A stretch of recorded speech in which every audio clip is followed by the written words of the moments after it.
PU ಕಾಲೇಜಿನ ಎಲ್ಲ ವಿದ್ಯಾರ್ಥಿಗಳಿಗೆ ಅಭಿನಂದನಾ ಸಮಾರಂಭವನ್ನ ನಮ್ಮ ರೇಷ್ಮೆ ಸೀಮೆ ಪತ್ರಿಕೆ ಮತ್ತೆ ನಮ್ಮ ಜನಪರ ವೇದಿಕೆಯ ಸಂಘದ ವತಿಯಿಂದ ನಮ್ಮ ಗೌಡ್ರು ರಮೇಶ್ ಗೌಡ್ರವರು ಮತ್ತೆ ಯೋಗೇಶ್ವರವರ ಆದಿಯಾಗಿ ಇದೊಂದು ಕಾರ್ಯಕ್ರಮ ಹಮ್ಮಿಕೊಂಡಿದ್ದರು. ಇದು ಬಹಳ ವಿಶೇಷವಾದಂತ ಒಂದು ಕಾರ್ಯಕ್ರಮ ಅಂತ ಹೇಳಲಿಕ್ಕೆ ನಾನು ಇಚ್ಛೆ ಪಡ್ತೀನಿ.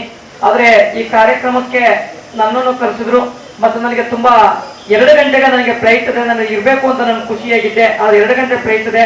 ಯಾಕಪ್ಪ ಅಂದ್ರೆ ಪಂಜಾಬ್ ಸರ್ಕಾರದ ಸ್ಪೀಕರ್ ಜೊತೆಯಲ್ಲಿ ವಿಧಾನಸಭೆ ಒಳಗಡೆ ಸ್ಪೀಕರ್ ಅವರು ಭಾರತ್ ವಿಭೂಷಣ್ ಸಮನ್ಸ್ ಅಂತ ಒಂದು ವಿಶೇಷವಾದಂತ ಒಂದು ಪ್ರಶಸ್ತಿನ ಸಮಾರಂಭ ಇಟ್ಕೊಂಡವ್ರೆ.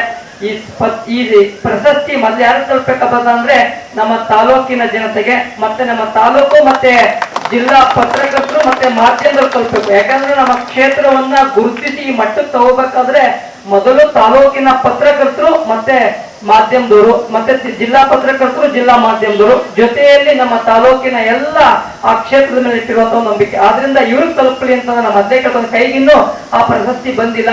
ಮತ್ತೆ ಈ ಸಮಾರಂಭ ಯಶಸ್ವಿ ಆಗಲಿ ಅಂತ ಹೇಳ್ತಾ ನಾನು ಆದಷ್ಟು ಬೇಗ ಹೋಗ್ಬೇಕು, ನನ್ನ ಒಳ್ಳೆಕ್ಕೆ ನೀವೆಲ್ಲರಿಗೂ ಅನುವು ಮಾಡಿಕೊಡ್ಲಿ ಅಂತ ಹೇಳ್ತಾ ನಮ್ಮೆಲ್ಲರಿಗೂ ಧನ್ಯವಾದನ ತಿಳಿಸ್ತಾ ಕಸ್ತೂರಿ ಕರ್ನಾಟಕ ಜನಪರ ವೇದಿಕೆ ಮತ್ತು ರೇಷ್ಮೆ ಸೀಮೆ ಪತ್ರಿಕೆ ವತಿಯಿಂದ ತಾಲೂಕಿನ ವಿವಿಧ ಕಾಲೇಜುಗಳಲ್ಲಿ ಅತ್ಯಂತ ಉನ್ನತ ಶ್ರೇಣಿಯಲ್ಲಿ ಪಾಸಾದಂತ ವಿದ್ಯಾರ್ಥಿನಿಯರಿಗೆ ಇವತ್ತು ಅಭಿನಂದನಾ ಸಮಾರಂಭ ಇದೆ.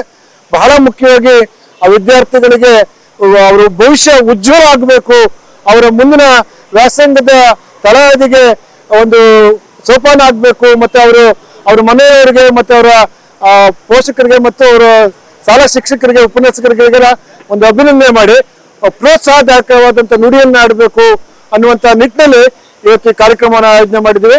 ಆ ವಿದ್ಯಾರ್ಥಿಗಳು ಇಷ್ಟೊಂದು ಸಾಧನೆ ಮಾಡ್ಯಾರೆ ಅಂತಂದ್ರೆ ಬಹಳ ಹೆಮ್ಮೆ ಅನಿಸ್ತದೆ.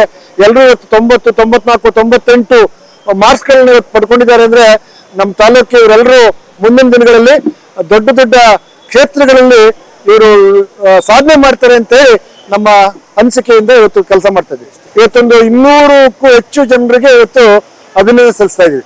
ಕರುನಾಡು ಟೈಮ್ಸ್ ಚಾನೆಲ್ನಲ್ಲಿ ಸುದ್ದಿ ಮತ್ತು ಜಾಹೀರಾತು ನೀಡಲು ಈ ನಂಬರ್ಗೆ ಕರೆ ಮಾಡಿ.